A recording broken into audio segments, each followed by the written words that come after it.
Hello everyone. In this video, I'll show you how to reduce lag in online games using a VPN.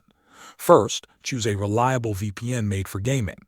Some good examples are NordVPN, ExpressVPN, or Surfshark. These services have fast servers and low latency. Download and install the VPN on your device.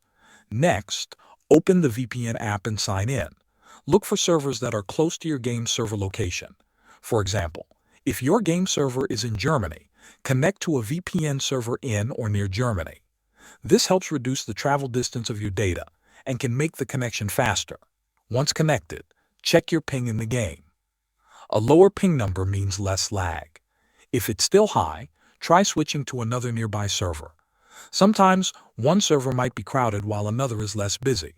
You can also use the VPN's Auto Connect or Best Server feature. It picks the fastest route automatically. If your game still lags, make sure no other apps are using the internet in the background. Pause downloads, updates, and streaming services. Finally, remember that not every VPN will improve lag for every game. It depends on your internet provider, the distance, and the VPN network quality. That's how to use a VPN to reduce lag in online games. Thanks for watching.